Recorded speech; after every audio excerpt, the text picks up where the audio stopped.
Bienvenue dans la 6e édition des causeries au coin du yoga. Après avoir vu les corps physiques et énergétiques, j'avais prévu d'aborder un corps plus subtil, le corps mental et sensoriel. Mais je suis tombée sur un os.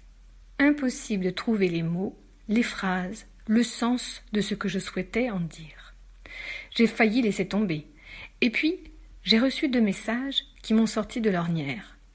Le premier disait « Sans être une compétition avec les autres, le yoga me semble quand même une compétition, même lente, avec soi-même. » L'autre, en substance, me mettait en garde de ne pas devenir trop intellectuel, de rester dans la respiration avec une voix qui se pose et permet de s'opposer. J'ai alors compris ce qui se passait. Parler du mental, c'était lui offrir une tribune, alors que dans ma pratique quotidienne, j'essaie de le mettre sous contrôle, tout au moins qu'il ne prenne pas les rênes. Il m'a d'abord fait croire que je ne saurais pas parler de lui, que je n'avais pas le niveau de connaissance et d'expérience nécessaire. Du coup, il m'a amené à lire plein de choses pour tester si je pourrais en ressortir quelque chose d'intelligible. Quand j'ai commencé à vouloir traduire ce que j'avais compris, je me suis rendu compte que ce n'était pas du tout ce que j'avais envie de dire. J'étais plus attachée à faire des phrases cohérentes qu'à passer un message de fond.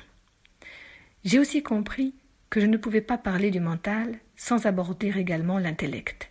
Si le mental dysfonctionne, alors notre connaissance du monde est erronée, comme nous l'avons vu dans l'allégorie de la caverne de Platon. Merci. Grâce à vous, je vais tenter l'aventure. Commençons tout de même par 2 ou 3 petites infos pour poser le cadre et découvrir ce que la philosophie indienne peut nous apprendre pour nous éclairer sur le mental et l'intellect. Précisons tout d'abord que dans le yoga, ni le mental ni l'intellect ne représentent le cerveau. Le cerveau dans le yoga n'est qu'un organe parmi d'autres, probablement le moins important, parce qu'il se développe après les autres et n'est même pas terminé lorsqu'on sort du ventre de notre mère. Pourtant, le bébé fait ses premières expériences, il a déjà un corps, de l'énergie et des sens qui lui permettent des interactions avec le monde. Il est bien vivant, il fabrique déjà une mémoire. Le mental est associé aux 5 sens. Toucher, goût, vision, ouïe et odorat. Ensemble, ils forment Manomaya, Mano pour mental et Maya pour illusion. Les 5 sens sont une sorte d'interface avec le monde extérieur, interface qui nécessite une traduction. Sans le mental, nous ne saurions interpréter ce que nos sens perçoivent. Le mental traduit, mais ne le fait pas de manière neutre. Par exemple, une odeur de rose peut nous procurer un plaisir. Un chien qui aboie férocement peut nous inspirer de la peur. Nous reviendrons sur cette coloration que le mental donne à nos sensations et sur les conséquences. Manomaya doit être différenciée de la couche suivante et encore plus subtile, Vijnana Maya, le corps de connaissance, de sagesse ou encore de l'intellect, qui à partir de ce que lui traduit le mental, construit notre sens de nous-mêmes et notre image du monde. L'intellect va juger, construire notre esprit critique à partir de nos expériences et nos connaissances passées, qui nous ont été communiquées par le mental, lui-même traducteur des stimuli sensoriels. L'intellect est la zone de stockage de la mémoire et de la connaissance qui vont nous guider dans nos actions. C'est aussi lui qui nous donne accès à notre sentiment d'existence, à notre identité.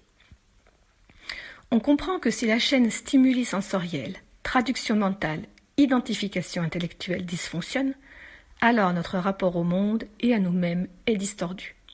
Nous tombons dans le piège de l'identification.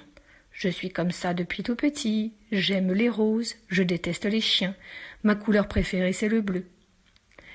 Notre intellect, à cause de la traduction colorée du mental, positive ou négative, s'identifie petit à petit aux émotions que nous ont procurées nos expériences passées, et c'est comme ça que nous nous construisons des murs de croyances et de préjugés. Imaginez qu'on renverse la chaîne stimuli mental-intellect.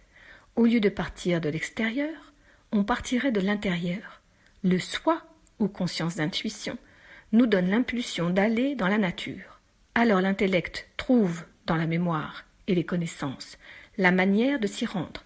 Et lorsqu'on y est, les organes sensoriels et le mental envoient au soi les informations sur ce qu'ils perçoivent.